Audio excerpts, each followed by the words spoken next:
태풍 마이삭이 북상하면서 간접 영향권에 든 제주에는 비가 내리기 시작했습니다. 마이삭은 2003년 큰 피해를 준 태풍 매미급으로 평가되는데 제주와 영남 해안 지역에는 최대 순간 초속 50m의 강풍이 예보됐습니다. 정부가 코로나19 극복과 한국판 뉴딜 추진을 위해 내년도 예산을 555조 원대로 확대 편성했습니다. 홍남기 경제부총리와 함께 재정 건전성에는 문제가 없는지 짚어봅니다. 코로나19 신규 확진자가 235명 늘어 누적 확진자가 2만 명을 넘었습니다. 고령층 확진자가 급증하면서 중증 환자도 늘어 치료 병상과 의료 인력 확보에 비상이 걸렸습니다. 집단 휴진을 이어가고 있는 전공의와 전임의들이 정부 정책의 원점 재논의를 명문화해달라고 요청했습니다. 행정부의 권한을 벗어나는 요구가 있다며 정부가 난색을 보이는 가운데 일부 지역에서는 의료 공백이 현실화되고 있습니다. 고위공직자들이 세종시 공무원 특별공급 조건이 강화되기 직전에 서둘러 아파트를 분양받은 사례가 드러났습니다. 부동산 재테크 수단으로 변질된 세종시 아파트 공무원 특별공급 실태 탐사 K에서 연속 추적합니다.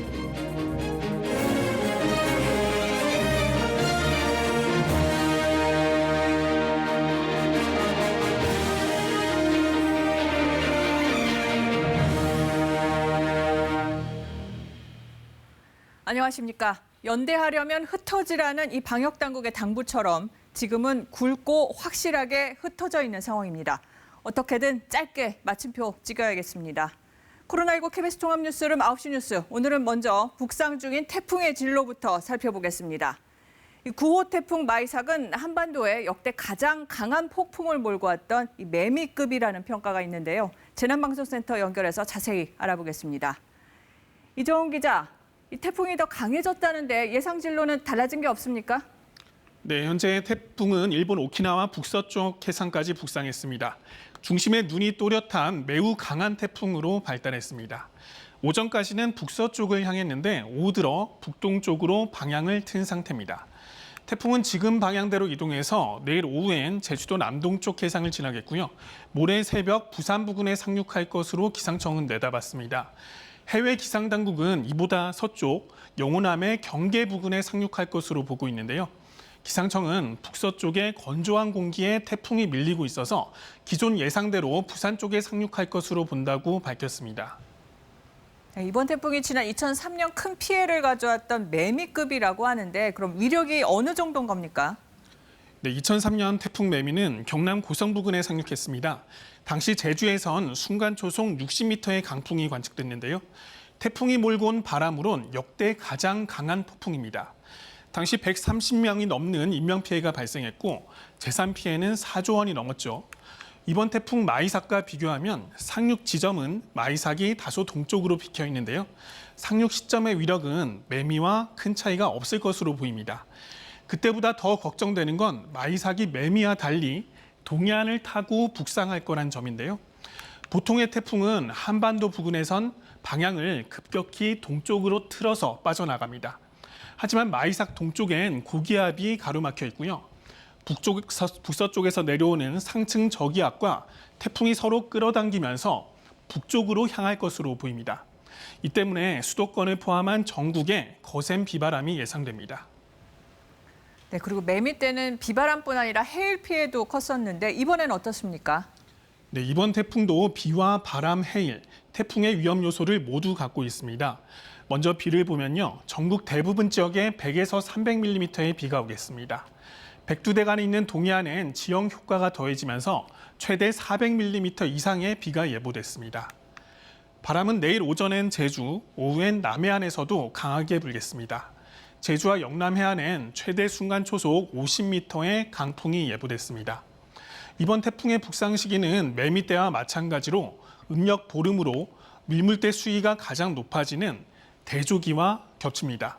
경남 해안 지역의 내일 밤 만조 시기가 밤 9시 때인데요. 태풍 북상이 앞당겨질 경우 만조와 겹치면서 폭풍 해일이 일 수도 있습니다. 지금까지 재난방송센터에서 KBS 뉴스 이정훈입니다. 네, 태풍의 길목 제주는 벌써 간접적으로 영향을 받기 시작했습니다. 서귀포시 법한포구에 나가 있는 취재기자 연결하겠습니다. 민소영 기자, 뒤로 파도가 제법 세 보입니다. 네, 그렇습니다. 제가 지금 나와 있는 이곳 서귀포시 법한포구는 약 2시간 전보다 바람이 좀 더 강해진 느낌입니다. 아직 비는 내리고 있지 않습니다만 제 뒤로 보시는 것처럼 파도가 하얀 포마를 그리면서 점차 높아지는 모습도 확인할 수 있습니다. 잠시 뒤인 밤 10시에 제주도 남쪽 먼바다에 태풍주의보가 발효되는 것을 시작으로 내일 오전에는 제주도 육상과 해상에도 태풍특보가 내려질 예정입니다. 예보대로라면 태풍 마이삭은 내일 오후 제주에 가장 근접할 것으로 보입니다. 기상청은 모레까지 제주 산지에 최고 400mm 이상, 그 밖의 지역에 100에서 300mm 이상의 많은 비가 내릴 것으로 예보했습니다. 네, 이번 태풍이 지난주 바비보다 바람이 더 세다고 하는데 그럼 어떻게 대비하고 있습니까? 네, 그렇습니다. 이번 제9호 태풍 마이삭은 최대 풍속이 초속 30에서 50m에 달하는 매우 강한 바람을 몰고 올 것이라고 예보하고 있는데요. 비닐하우스나 간판 등 각종 시설물이 무너지거나 날리는 피해가 우려됩니다.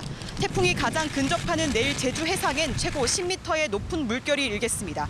특히 만조 시각과 겹치면서 폭풍 해일이나 파도가 방파제를 넘어 침수 피해도 예상됩니다. 해안가 저지대 주민들은 집 안팎 시설물의 고정 여부를 다시 한번 확인하는 등 태풍 준비에 분주한 모습입니다. 태풍이 북상하면서 제주를 오가는 여객선은 내일 오전부터 전면 통제되고요. 항공편 운항도 내일부터 차질이 예상됩니다.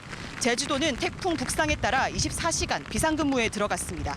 지금까지 서귀포시 법한포구에서 KBS 뉴스 민소영입니다. 네, 태풍 마이삭이 현재 진로대로 올라온다면 부산 앞바다에 가까이 접근하는 게 마침 해수면이 가장 높은 때입니다. 이 높은 파도와 해일에 해안 지역 침수가 우려됩니다. 보도에 정민규 기자입니다. 높이 10m에 가까운 파도가 방파제를 넘어 해안도로를 집어삼킵니다. 솟구쳐 쏟아진 바닷물에 해운대 마린시티 일대는 순식간에 물바다를 이룹니다. 2016년 태풍 차바 때 해일 피해 등으로 부산에선 700억 원이 넘는 재산 피해가 났습니다. 북상 중인 태풍 마이삭이 현재 경로대로 이동한다면 4년 전과 비슷한 피해가 우려됩니다. 남해안의 경우 5일까지 바닷물 높이가 가장 높은 대조기여서 만조와 겹치면 해일과 월파 피해가 커질 수 있기 때문입니다. 가게에 물이 들어올까 싶어서 많이 준비를 하고 있는데 또 이제 부산에 또 직통으로 온다고 하니까는 앞으로 이제 물이 안 들어왔으면 좋겠는데 걱정이 많이 되는 부분입니다. 특히 강한 바람을 동반할 것으로 보이는 태풍 마이삭의 경우 폭풍 해일이 이런 해안가를 덮칠 가능성이 큽니다. 그렇게 되면 파도가 방파제를 넘는 월파로 인한 피해까지 우려되는 상황입니다. 강한 저기압 형태인 태풍은 해수면을 비정상적으로 상승시키고 여기에 높은 파도까지 더해지면 해안 지역이 큰 피해를 보게 되는 겁니다. 어마, 어구 등을 확인하기 위해 현장에 방문하였다가 높은 파도에 휩쓸려 사고가 발생하는 경우가 많습니다. 태풍 특보가 있을 때에는 절대로 현장에 가지 말아야 합니다.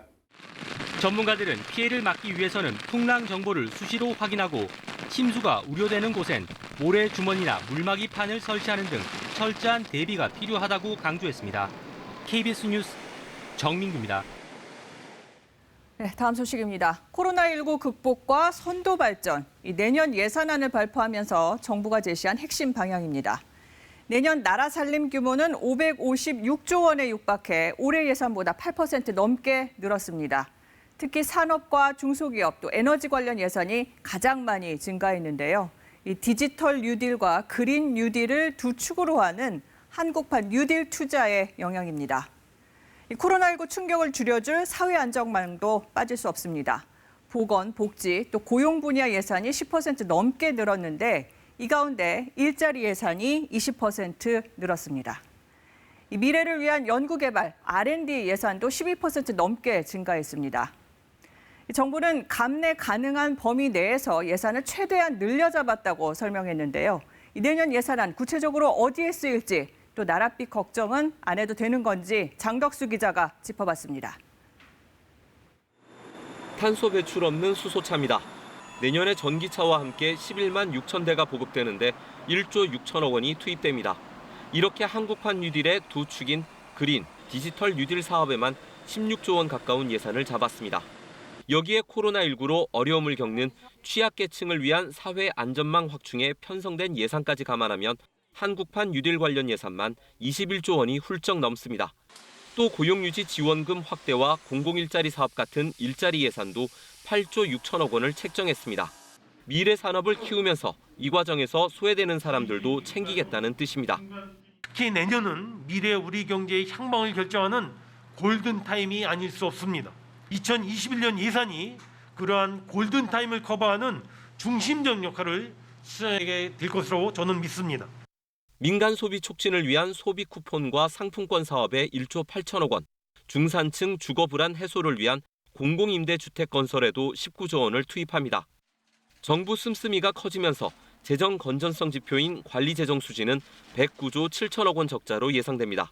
GDP 대비 국가 채무 비율은 47%에 근접하게 됩니다. 앞으로 4년간 재정 적자 비율을 계획대로 관리하더라도 2024년엔 국가 채무 비율이 60%에 육박할 걸로 전망됩니다. 5년 만에 거의 20%를 올리는 거거든요. 특히 내년에는 추경할 가능성도 상당히 있어 보이고요. 실제로는 아마 60%가 이제 넘어갈 가능성이 너무 높아 보이고요. 코로나19로 인해 확장적 재정 편성은 불가피한 게 현실. 경기 회복의 불을 지피면서도 불필요한 씀씀이는 최대한 걸러내는 두 가지 과제를 정부는 동시에 해결해야 합니다. KBS 뉴스 장덕수입니다. 네, 그럼 이 내년 예산 비롯해서 지금 경제 상황 홍남기 경제부총리에게 직접 물어보겠습니다. 안녕하십니까? 안녕하십니까? 네, 궁금한 것부터 여쭙겠습니다. 네. 2차 재난지원금 어떻게 보고 계신지요? 네. 예, 사실은 이번에 광복절에 확진자 수가 급증하면서 네. 사실 소상공인이나 자영업자 등의 피해가 더 크게 늘어나고 있습니다. 이 3차 추경이 한 2달 전에 확정이 됐기 때문에요. 지금 네. 3차 추경을 차곡차곡 진행하고 있는데 이번에 확진자 수가 급증하면서 그 같은 피해가 얼마만큼인지 추가적으로 지원해야 되는지 이런 것들을 검토하고 있는데요. 네. 정부로서는 이번에 확진자가 급증하면서 사회적 거리두기 운동이 올라갔기 때문에 아마 피해가 더 있을 걸로 보고 추가 지원이 불가피하다고 보고 있습니다. 문제는 어떤 방식으로 지원할 그렇죠. 것인가 하는데요. 이걸 1차 지원금처럼 보편 지원할 것인지 아니면 선별적 지원할 것인지에 대한 논의인데요. 아마 이거는 저희 내각으로서는 선별 지원이 더 효율적이겠다. 저는 선별 지원보다는 맞춤형 지원이라고 하고 싶은데요. 이번에 어려워진 소상공인 자영업자 또는 고용시장에서 밀려난 실직자 또는 아주 생계가 어려운 저소득층, 취약계층에 대해서 맞춤형으로 그와 같은 재원을 지원하는 것이 바람직하다고 봅니다. 이에 대해서는 이번 주 내에 당정청 간에 협의를 해서 최종적으로 확정할 예정입니다. 협의를 통해서 결정할 예정입니다. 네. 이재명 경기도지사가 얘기했던 이제 전부 다 지급하는 방식하고는 좀 다른 생각을 갖고 계신 걸로 그렇습니다. 네, 그렇게 정리하겠습니다. 말씀하셨듯이 지금 특수고용직 비롯해서 자영업자 고통이 굉장히 큽니다. 곳곳에 폐업한 가게들도 굉장히 많이 보이고 당장 지금 뭘 해줄 수 있을까요, 정부가? 예, 지금 말씀하신 대로 소상공인 자영업자로서는 사실 이동이 제한되면서 네. 사실 집합이 금지되면서 매출이 거의 있지 않는 것이 가장 큰 고통일 것입니다. 아마 임대료라든가 고정비는 들어가는데 그래서 전체적으로 저희가 한 3가지 정도로 볼 수 있겠는데요. 이제까지 지원했던 방식입니다. 네. 첫째는 금융 지원입니다. 네. 긴급 경영 자금이 부족해서 그와 같은 긴급 경영 자금을 좀 공급해 주는 것이 하나가 있을 수 있겠고요. 두 번째는 비금융 지원인데요. 이래서 임차료라든가 또는 부담료라든가 이와 같은 금융은 아니지만 여러 가지 고정비용을 줄여줄 수 있는 내용들 그것이 필요할 것으로 보고요. 네. 정부는 이에 대해서 지금 현재 지원을 강화해 나가고 있다는 말씀을 드리고 이 분야도 정부가 좀 추가적으로 지원이 필요하지 않을까 싶습니다. 마지막으로는 이분들이 고정비용 중에 하나가 인건비입니다. 그렇죠. 그래서 고용 안정자금이라든가 고용 유지지원금이라든가 또는 일자리 안정자금처럼 인건비와 같은 부분을 좀 보조해 줄 수 있는 이 여러 가지 형태를 좀 추가적으로 지원하는 것을 지금 현재 검토를 하고 있습니다. 네. 그러면 이렇게 지원하시다 보면 아무래도 국간직이시니까 걱정은 나라 빚입니다. 올해와 내년 계속 수입보다 지출이 많은 이제 적자 살림살이 상황인데 관리가 가능한 수준인지요? 예, 올해 내년 예산을 짜면서 네. 사실은 수입 증가율에 비해서는 재정 지출 증가율이 8.5%로 상당히 확장적 기조로 짜졌습니다. 네. 그러다 보니까 지금 말씀하신 대로 부족한 재원은 적자 국채를 발행해서 충당할 수밖에 없었고요. 정부로서는 2가지 초이스가 있었습니다. 그냥 국채가 무서워서 재정이 그대로 낮은 증가율로 머물 것인지 아니면 공격적으로 재정이 적극적인 역할, 다시 말해서 적자 국채 발행을 감내하더라도 재정이 역할할 것인가의 초이스 중에서 후자로 그렇게 네. 했다는 말씀을 드리고요. 그 와중에 그와 같은 국가 채무가 늘어난 것이 감내 가능하냐 하는 건데요. 제가 보건대는 우리 정부가 관리 가능한 여력 범위 내에 있다라고 판단이 되고요. 다만 그 같은 국가 채무가 굉장히 급속하게 늘어나는 것에 대해서는 저 재정 당국도 굉장히 경계하고 그에 대한 대책도 같이 마련해 나가고 있다는 말씀을 드립니다. 네. 근데 이제 어제 나온 통계 하나 보고 가겠습니다. 재난지원금 효과가 끝나면서 이제 7월 소비가 많이 줄었다는 결과가 나왔어요. 네. 그럼 앞으로도 이제 뭐 예산에 소비 살리는 돈도 배정이 된 걸로 제가 아까 봤는데 코로나19가 계속되면 이 반등이 가능할까요? 예, 지금 말씀하신 대로 저희는 소비하고 투자, 네. 수출 이 세 가지가 우리 경제를 지탱하는 큰 축이라고 본다면 네. 소비는 이제까지 굉장히 5월, 6월 달에 탄탄하게 좀 회복 추세가 왔습니다. 근데 지금 지적하신 대로 7월 달에 좀 주춤했습니다. 그러다가 8월 달에 확진자 급증으로 인해서 저희가 9월부터 하려고 했던 8월부터 하려고 했던 소비 진작책도 일단 다 보류가 돼 있는 네. 상황입니다. 그래서 저도 굉장히 안타깝게 생각을 거리두기를 해야 하는데요. 되니까요. 정부로서는 이번에 관건이 방역을 이번에 잡느냐 못 잡느냐가 저는 관건이라고 봅니다. 이번에 확진자 수 증가세를 진정시킬 수 있도록 방역이 된다면 정부로서는 이미 확정돼 있는 여러 가지 대책들을 다시 이어가서 그 같은 반등세를 다시 한번 좀 독려해 볼 수 있지 않을까 이렇게 기대를 하고 있습니다. 네. 그럼 마지막으로 시간이 없어서 지금 예산을 굉장히 늘려서 잡으셨는데 돈 쓸 때는 많고 수입은 한정돼 있습니다. 세금 늘린다는 얘기 뭐 고민을 안 하시는 건지요? 증세. 예, 이번에 아까 말씀드린 대로 세수를 저희가 그렇게 그다지 높게 반영하지는 않았습니다. 네. 예측할 수 있는 전망 그대로 반영을 했는데요. 이번에 세수를 편성하면서는 세제 개편을 하면서 세수 중립적으로 했다는 말씀을 드리고요. 지금과 같이 코로나 위기를 극복해낸 상황에서는 네. 증세보다는 위기 극복이 우선이다 생각을 해서 증세 문제는 반영을 안 했다는 말씀을 드리고요. 만약 증세 논쟁이 되려면 굉장히 작은 규모보다는 큰 규모의 증세 이슈가 제기될 텐데요. 그렇죠. 이에 대해서는 전체적으로 국민적 공감대 하에서 논의가 진행돼야 되기 때문에 이번 내년도 예산을 짜면서는 저희가 증세를 전제로 하지 않았다는 말씀을 드립니다. 당장은 고려하지 않고 계신 걸로 그렇습니다. 알겠습니다. 여기까지 듣겠습니다. 네. 감사합니다. 감사합니다. 코로나19 상황 알아보겠습니다. 신규 환자는 235명으로 집계됐습니다. 사흘 연속 200명대를 기록했는데 발생 추세를 보면 조금씩은 희망이 있다고 방역당국은 조심스럽게 분석했습니다. 누적 환자 수는 2만 명을 넘어서는데 국내 첫 확진자가 나온 이후 7개월여 만입니다. 사랑제일교회와 8.15 서울 도심 집회 관련 확진자가 계속 나오고 있는 가운데 새로운 집단 감염도 전국적으로 발생하고 있습니다. 경기 광명시의 자원봉사센터에서 지금까지 15명이 확진을 받았고 시흥시 음악학원에서도 18명이 감염됐습니다. 울산 남구의 지인 모임과 관련해 현재까지 7명이 확진되는데 울산에서 발생한 첫 집단 감염 사례입니다. 부산에서는 오피스텔 모임에서 시작된 감염으로 10명이 확진 판정을 받았습니다. 이런 가운데 전공의들은 정책 추진 철회를 문서화하면 복귀하겠다고 밝혔고 정부는 의료인들에 대한 처벌을 원치 않는다고 강조했습니다. 감염 확산세가 여전한 가운데 상태가 위중하거나 중증 이상이어서 집중 치료가 필요한 이른바 위중증 환자도 하루 새 25명이 늘어 처음으로 100명을 넘어섰습니다. 최준혁 기자가 보도합니다. 최근 2주간 발생한 코로나19 신규 확진자는 모두 4,400여 명. 이 가운데 60대 이상은 1,400여 명, 33.4%에 달합니다. 신규 확진자 3명 중 1명이 중증으로 이어질 가능성이 높은 고위험군이라는 얘기입니다. 코로나19로 인한 사망 위험은 고령 환자와 기저질환자에서 가장 높게 나타나고 있습니다. 이처럼 고령층 확진자가 급증하면서 위중증 환자 수도 처음으로 100명을 넘어섰습니다. 지난달 19일 12명에서 2주 만에 8배 이상 가파르게 상승했는데 이 중 82.7%는 60대 이상이었습니다. 새로 확진된 환자가 위중증으로 악화되는데 대략 일주일에서 열흘 정도 걸리는 점을 감안하면 신규 확진자가 400명대를 넘겼던 시점을 기준으로 열흘째가 되는 이번 주말까지 위중증 환자는 더 늘어날 가능성이 큽니다. 무심코 마스크 없이 하는 대화, 그리고 숨 쉬는 것 자체가 코로나19 바이러스가 침입하도록 하는 위중증 환자를 수용할 수 있는 병상 확보가 시급한 상황이지만 당장 입원할 수 있는 중증 환자 치료 병상은 전국에 43개, 수도권은 9개에 불과합니다.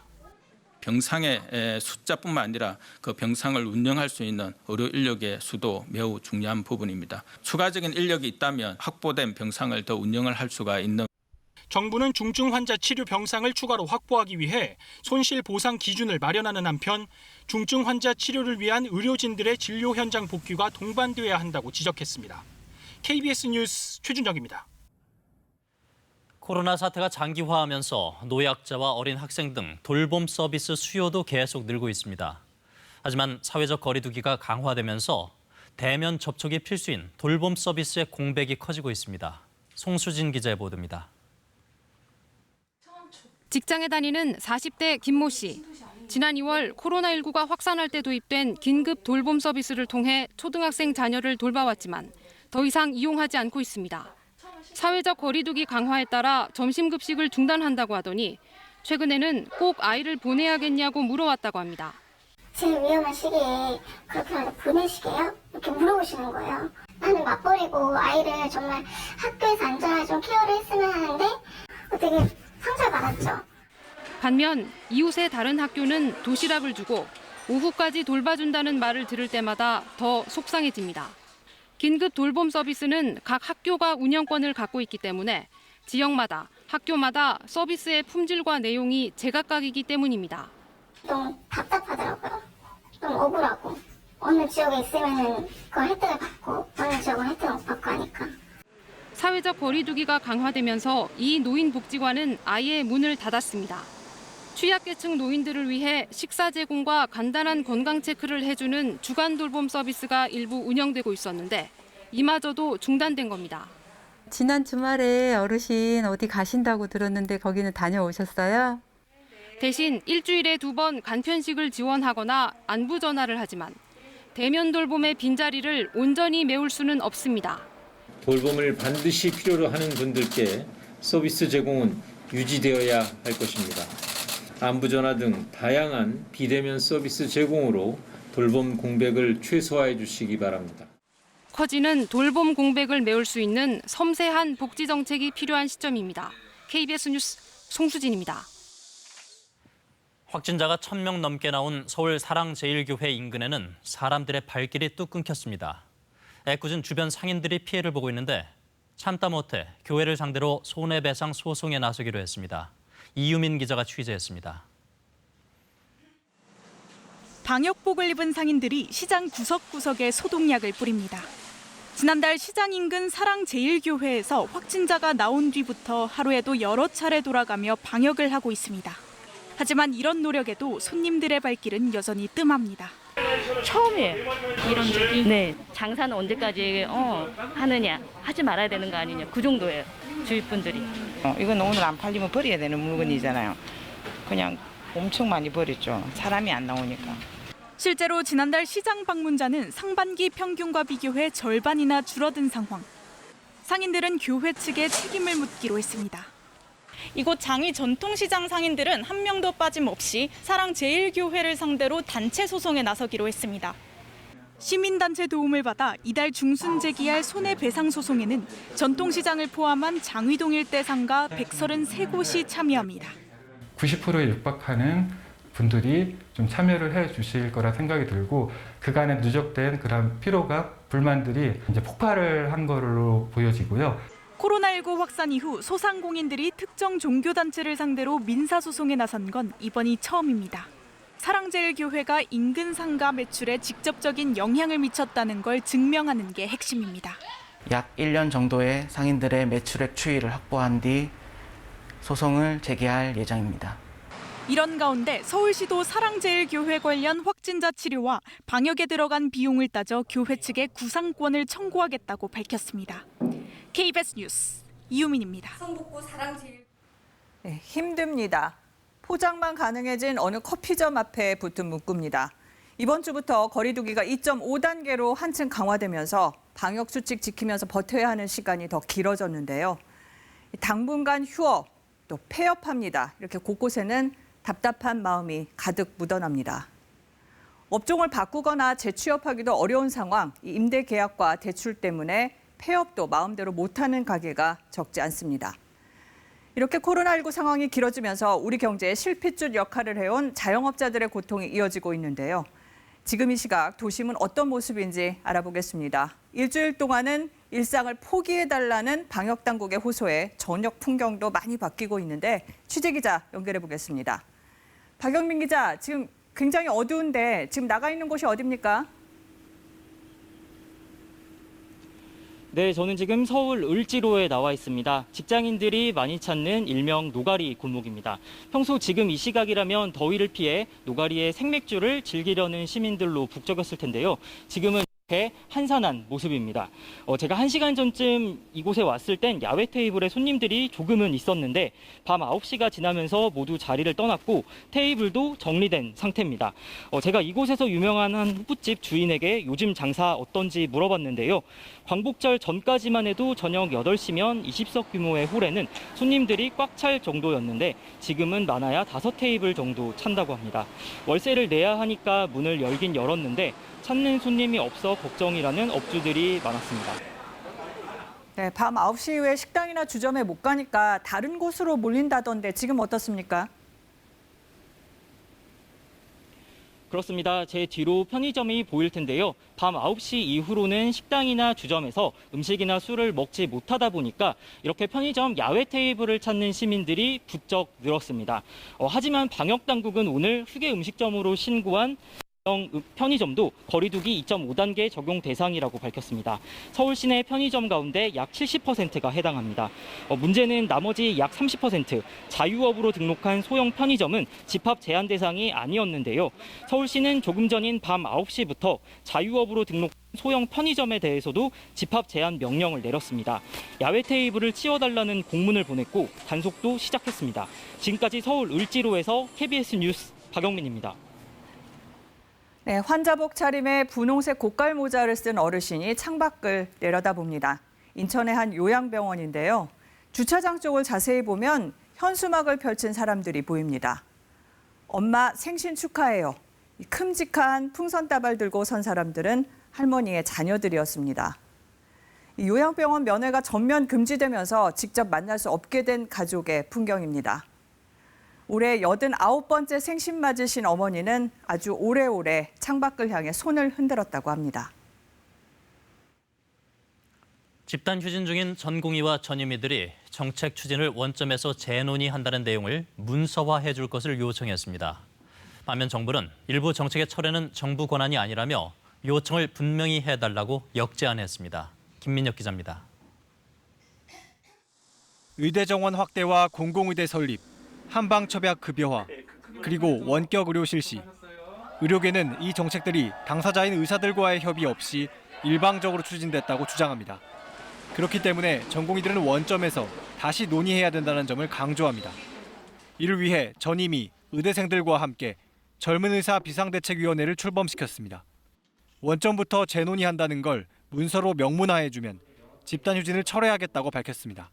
모든 가능성을 열어놓고 논의한다는 정부 측의 그런 양보를 항상 언급을 하시는데 그렇다면 원점으로 가는 것도 모든 가능성에 포함이 되는데 철회까지는 어렵다 하더라도 그것을 명문화하지 못한다는 것은 특정 과목 기피, 지역 간 의료 격차 문제는 공감하지만 이를 해결하려면 의료 수가부터 정상화해야 한다고 강조했습니다.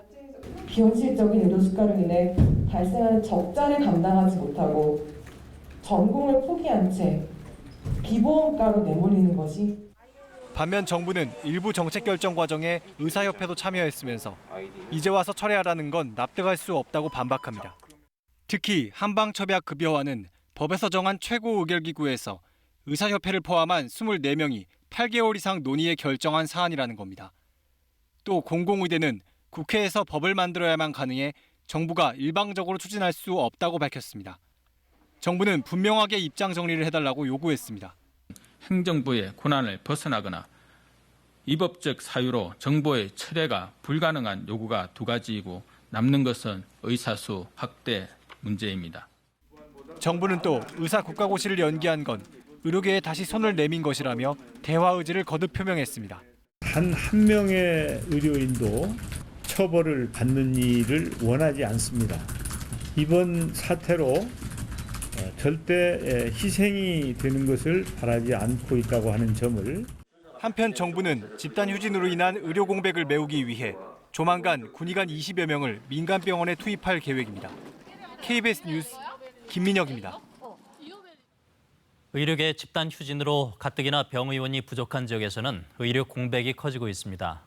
1분 1초가 급한 환자들이 응급치료가 가능한 병원을 찾아 시도의 경계를 넘나들고 있습니다. 정재훈 기자입니다. 지난달 30일 저녁 119 구조대가 충남 금산에서 긴급 신고를 받았습니다. 한 50대 남성이 제초제를 삼켰다는 신고였습니다. 당장 위를 세척하는 응급 조치가 필요한 상황. 구급대는 가까운 대전의 대학병원 4곳과 다른 종합병원 응급실까지 연락했지만 모두 의료진이 부족해 환자를 받을 수 없다고 답했습니다. 결국 구급차로 2시간 반을 달려 150km 떨어져 있는 전북 익산의 원광대 병원까지 내려가 응급처치를 받았습니다. 수용을 못했다고 그러더라고요. 응급실 레지던트 선생님이나 전공의 선생님들이 없다 보니까 그런 상황이 발생을 한 것 같아요. 지난달 23일 충남 서산에선 임신 8개월인 30대 임신부가 갑자기 쓰러졌습니다. 119 구급대가 병원을 찾았지만 갈 곳이 없었습니다. 서산의료원과 서산중앙병원, 천안 단국대병원, 아산 충무병원, 경기도 수원 아주대병원까지 수용하기 어렵다고 했기 때문입니다. 만삭의 임신부는 정맥주사를 맞으며 3시간 넘게 기다렸고 경기도 용인세브란스 병원에서 가까스로 치료를 받았습니다. 의료계 총파업과 관련하여 응급 환자 이송 시 119 상황실에서는 수용 가능 병원 섭외에 평소보다 시간이 많이 소요되어 어려움이 있습니다. 응급 환자뿐 아니라 암 환자도 치료를 제대로 못 받고 있습니다. 집단 휴진으로 수술 일정이 취소되거나 연기됐기 때문. 대전은 전공의 507명 중 93%인 472명이, 충남은 267명 중 86%인 231명이 집단 휴진에 들어간 것으로 집계됐습니다. 또 의사협회가 오는 7일 총파업까지 예고해 지역에서의 의료 공백은 심화될 전망입니다. KBS 뉴스 정재훈입니다.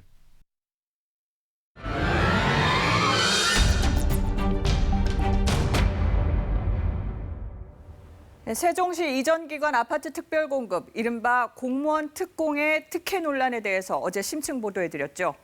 쉽게 분양받은 아파트에 하루도 안 살고 팔아서 거액의 시세 차익을 얻은 고위공직자들 보셨는데 오늘도 이어가겠습니다. 세종시 공무원 특공 문제 사실 처음 나온 얘기는 아닙니다. 잠시 논란이 된 적이 있는데 지난해 3월 최정호 국토부 장관 후보자 인사청문회였습니다. 공무원 특별 분양을 받았어요. 이건 다 인정하셨으니까. 그런데 아니 그때로부터 6, 7개월 뿐이 임기가 안 남으신 분이 그럼 장관 되실 거라고 그때 생각하신 거라는 말이에요? 어떻게 서울에도 집이 있고 분당에도 집이 있는데. 네, 최정호 후보자 결국 낙마했습니다. 이후 올해부터 세종시 공무원 특공 조건이 크게 강화됐습니다. 다주택자나 남은 임기가 불분명한 기관장 또 정무직 공무원을 대상에서 제외한 겁니다. 그런데 이렇게 문이 좁아지기 직전 부랴부랴 특공 아파트를 분양받은 고위공직자들이 있었습니다.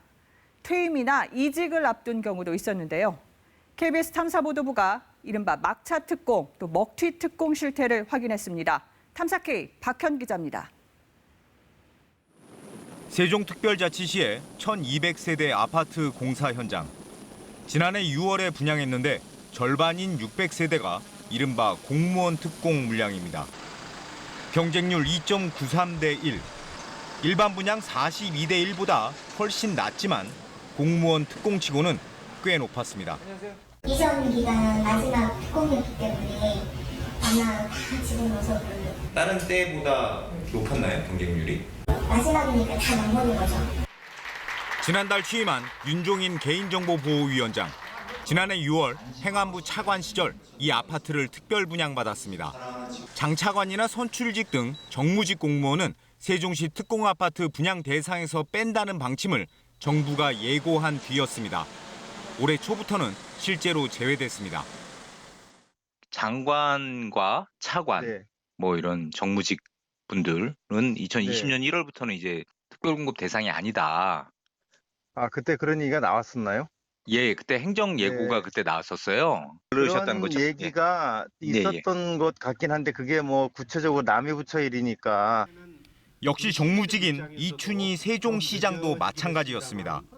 분양 자격 제한 반년 전인 지난해 6월 시장 재임 중에 특공 분양을 신청해 124제곱미터의 아파트에 당첨됐습니다. 특별공급 대상 확인서에 직위는 찍잖아요. 시장님이 찍으세요? 제가 찍는 건 아닐 것 같은데. 아, 그래요? 제가 찍는 것 같기도 하고. 원래 시장님 찍으셔야 될 겁니다. 그래서 이제 저도 이제 해당은 돼서 신청을 했는데 이제 마침 뭐 하나 돼서. 이낙연 전 국무총리 밑에서 민정실장을 지낸 남평호 씨. 세종시에 있는 국무총리실에서 반년 정도 근무하다 2018년 초 세종시 특공에 당첨돼 아파트 분양권을 쥐었습니다. 올해 초 이낙연 전 총리가 퇴임하자 바로 세종시를 떠났습니다. 세종시 이정기관 공무원의 주거 안정 목적과는 거리가 멉니다. 물론 위법은 아닙니다, 이게. 자격이 안 된다 그러면 물론 문제가 되지만 자격이 됐을 때까지 저희가 뭐 그것까지 생각을 하고 배려하고 그러지는 못하는 거잖아요. 무주택자이기 때문에 당연히 집 하나를 갖는다 이런 꿈도 있었던 거 아니겠어요? 홍남기 경제부총리는 지난 2017년 국무조정실장 신분으로 세종시 특공 분양에 당첨됐습니다. 완공 뒤 입주 시점이 2021년이어서 분양 당시로서는 홍 부총리가 해당 아파트에 거주하게 될지 불투명한 상황이었습니다. 세종시 소재 부처 등의 정무직 공무원으로 재직하고 있지 않는 한 해당 아파트에 반드시 거주해야 할 필요성이 없기 때문입니다. 주택에 대한 단기 보유자, 다주택자의 경우 부동산 투기의 이익이 사실상 발생하지 않도록 하겠다는 것이 정부의 생각입니다. 홍 부총리는 전매 제한 때문에 당장은 분양권을 정리할 수 없다고 밝혔습니다. 특공 아파트를 분양만 받은 뒤에 세종시를 떠나는 상황은 어제 오늘의 일이 아닙니다. 입주하기 전에 퇴직을 했습니다. 아, 그러시군요. 네, 바로 지금 팔았습니다. 물어보지 말고 가슴 아프니까 너무 일찍 팔아가지고 지금 기준으로 훨씬 반값도 못 받게 팔았으니까요. 실제 사셨던 곳인가죠, 여기? 이제 분양 받고 전세 하다가 바로 판 거죠. 출퇴근하고. 먹고 튀는 것 같은 느낌이 들어서 좀 원래 취지에 맞지 않게 분양을 받은 거 아니냐 이런 생각이 들어서 근데 이제서 그래도 팔아버렸다 그 얘기 들으면 어차피 여기서 살지도 않을 거면서 굳이 왜 분양을 받아서 우리의 기회를 뺏어가나. 실제로 세종시 주택을 외지인이 소유하고 있는 비율을 봤더니 세종 10만 가구 중에 3만 6천 가구, 전국에서 가장 높습니다. 네, 정부와 국회는 최근 특별공급 분양에 대해 반드시 수년 동안 실제 거주하도록 하겠다는 안을 내놨습니다. 투기를 막겠다는 건데 모두 수도권만 대상입니다. 정작 세종시의 공무원 특공은 실거주 의무가 여전히 없습니다. KBS 뉴스 박형입니다. 서욱 국방장관 후보자가 박사 논문에 5.16 혁명이라는 표현을 썼던 것으로 확인됐습니다. 서 후보자 측은 KBS의 질의에 같은 논문에서 쿠데타라는 표현도 썼고 기재상의 실수라고 해명했지만 청문회 과정에서 논란이 될 걸로 보입니다. 윤보미 기자가 취재했습니다. 서욱 국방장관 후보자가 2015년에 발표한 박사학위 논문입니다. 작전 통제권 환수 정책이 주제인데 논문 앞부분에 눈에 띄는 표현이 등장합니다. 한국 군부가 5.16 혁명을 일으켰다. 현행 역사교과서가 군사정변으로 규정한 5.16을 혁명이라고 표기한 겁니다. 다른 곳에서도 박정희 정부 시기 5.16 혁명이라는 표현이 등장합니다. 5.16 군사정변에 대한 인식은 그동안 인사청문 과정에서 여러 차례 주요 검증 대상이었습니다. 2015년 이순진 합참의장 후보자 인사청문회에서도 5.16은 혁명이라고 주장한 논문이 문제가 됐습니다. 당시 야당 청문위원이었던 문재인 대통령도 이를 강하게 비판한 바 있습니다. 5.16 군사 쿠데타라는 것은 역사적으로도 다 정립되어 있고 공시가 된 건데 그 답변하기가 힘들어요? 제가 여기에서 개인적인 견해를 밝히는 것은 어떻게 개인적인 견해입니까? 지금 합참의장이 되실 분인데 군이 정치에 개입하는 것을 혁명이다 이렇게 의식 갖고 있으면 KBS가 해명을 요청하자 후보자 측은 논문에 5.16을 혁명이라고 적은 건 기재상의 실수라고 답했습니다. 또 논문 뒷부분엔 5.16을 군사 쿠데타라고 7차례나 표기했다며 앞으로 용어 사용에 주의하겠다고 했습니다.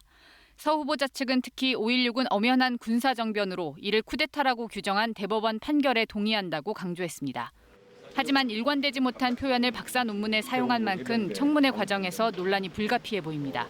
KBS 뉴스 윤봄입니다. 삼성그룹의 경영권 불법 승계 의혹을 수사해온 검찰이 이재용 삼성전자 부회장을 결국 기소했습니다. 총수의 지배권 확보를 위해 삼성이 그룹 차원에서 각종 불법 행위를 저질렀다고 검찰은 밝혔습니다. 이정은 기자의 보도입니다. 최소 비용으로 이재용 부회장의 그룹 지배권을 확보하려는 목적이었다. 검찰이 2015년 진행된 제일모직과 삼성물산 합병에 대해 내린 판단입니다. 이를 위해 그룹 차원의 각종 불법 행위가 있었고 이 과정에 이 부회장이 깊숙이 관여했다는 게 검찰의 결론입니다. 적용된 혐의는 자본시장법 위반과 외부감사법 위반, 업무상 배임 등 크게 3가지지만 공소장에 적시한 세부 범죄 사실은 16개에 이릅니다. 우선 합병을 성사시키기 위해 제일모직 2대 주주였던 KCC의 경제적 이익을 약속하는가 하면 삼성물산 최대 주주인 국민연금을 움직이기 위해선 최서원 씨에게 불법 로비를 해 대통령에게 영향력을 행사하게 했다고 못 박았습니다. 합병 과정에서도 제일모직 주가를 띄우기 위해서 관계사의 나스닥 상장 추진과 에버랜드 인근 개발 계획 등 가짜 호재를 공표했고 심지어 주가를 떠받치려 4,200억 원을 빌려 자사주를 매입하는 데 썼다고도 검찰은 판단했습니다. 불리한 중요 정보는 은폐하였으며 주주 매수, 불법 로비, 시세 조정 등 다양한 불공정 거래 행위를 조직적으로 자행하였습니다. 또한 검찰은 국정농단 사건 재판의 거짓 증언과 그룹 차원의 대규모 증거인멸 등 조직적인 사법방해도 있었다고 지적했습니다. 검찰은 이 부회장과 함께 최지성 전 삼성 미래전략실장 등 삼성 전현직 임원 10명도 함께 재판에 넘겼습니다. 검찰은 특히 수사심의위의 불기소 권고를 존중해 수사 내용을 전면 재검토했지만 자본시장 질서를 교란한 사안의 중대성 등을 고려해 결국 기소하게 됐다고 설명했습니다. KBS 뉴스 이정은입니다. 검찰은 여러 증거와 판례를 토대로 불법 승계의 실체를 명확히 입증했다며 기소를 추진했는데요. 검찰이 구체적으로 어떤 증거를 확보했는지, 이에 대한 이 부회장 측 반론의 핵심은 무엇인지 이재희 기자가 짚어봤습니다. 검찰이 핵심 증거로 제시한 삼성그룹 지배구조 개선 방안, 이른바 프로젝트 G 문건입니다. 2012년 작성된 문건인데 이재용 부회장 경영권 승계의 핵심인 제일모직과 삼성물산의 합병은 이 문건에서 현안 과제로 꼽은 내용입니다. 합병 시 늘어나는 이 부회장의 지분을 구체적으로 계산한 대목도 있습니다. 수년간 치밀하게 계획한 증거로 검찰은 판단했습니다. 지난해 국정농단 사건에 대한 대법원 판결도 검찰 기소를 뒷받침했습니다. 제일모직 삼성물산 합병이 승계 작업의 일환이었으며 삼성그룹 차원에서 조직적으로 진행됐다고 판시한 부분입니다. 반면 이 부회장 측은 합병이 규제 준수와 경영권 안정 등을 위해 이뤄진 경영 활동이었다고 맞섰습니다. 또 검찰은 합병 단계마다 정보 조작과 불법 로비 등 부정거래 행위와 시세 조종이 있었다고 보는 반면 이 부회장 측은 모든 절차가 적법했으며 시장 주가에 의한 정상적인 합병이었다고 반박했습니다. 이와 함께 불법 합병을 감추기 위해 대규모 분식 회계가 있었다고 검찰은 판단했지만 불공정 논란을 회피하고 자본 잠식을 모면하기 위하여 자회사인 삼성바이오로직스의 자산을 4조 원 이상 부풀리는 분식 회계를 행하였습니다. 삼성 측은 법원과 전문가들로부터 회계 기준 위반으로 보기 어렵다는 판단을 받았다고 주장했습니다. 2018년 증권선물위원회의 삼성바이오로직스 분식회계 혐의 고발 이후 1년 9개월 만에 마무리된 삼성 경영권 부정승계 의혹 수사. 결국 합병 과정에서 이 부회장이 실제로 얼마나 관여했는지가 법원의 최종적 판단의 핵심 쟁점이 될 전망입니다. KBS 뉴스 이재입니다. 론스타와 한국정부 사이의 ISD, 이 국제 분쟁에 대응하느라 정부가 지금까지 쓴 돈이 400억 원이 넘는 걸로 확인됐습니다. 론스타 사태를 비판해온 정치권과 시민단체 또 학계가 국회 청문회와 감사원 특별감사를 요구하고 나섰습니다. 송명희 기자입니다. 지난 2012년 론스타가 5조 6천억 원 ISD를 제기한 이후 정부는 8년 동안 2차례 서면을 제출했고 4차례 직접 심리에 참석했습니다. 법무부가 국회에 낸 자료에 따르면 2013년부터 지난해까지 정부는 ISD 대응 명목으로 모두 432억 원의 세금을 지출한 것으로 확인됐습니다. 이 가운데 일반 수용비가 427억 원인데 법률 대리인 자문비와 한국 정부가 선임한 중재인 비용 그리고 전문가 비용이 포함됩니다. 법률 대리인인 한국의 태평양과 미국의 아놀드 앤 포터 등의 대부분이 지급된 것으로 추정됩니다. 현재 법무부는 세부 집행 내역은 공개하지 않고 있습니다.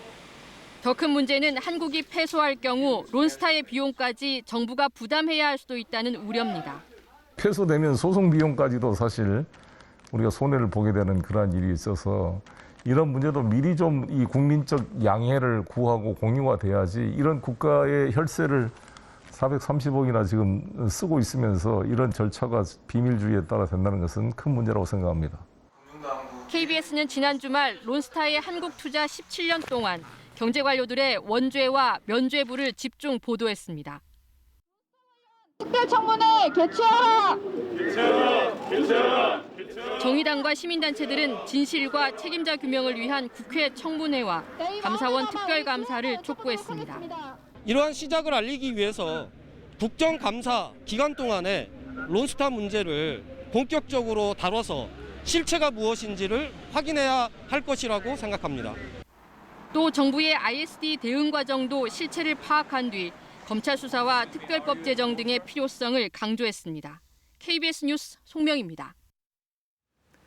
그룹 방탄소년단이 또 K-팝의 역사를 다시 썼습니다. 한국 가수로는 처음으로 세계 최대 음악 시장 미국의 대표적인 음악 순위죠. 빌보드 싱글 부문 1위에 올랐습니다. 이게 어떤 의미인지 안다영 기자가 보도합니다.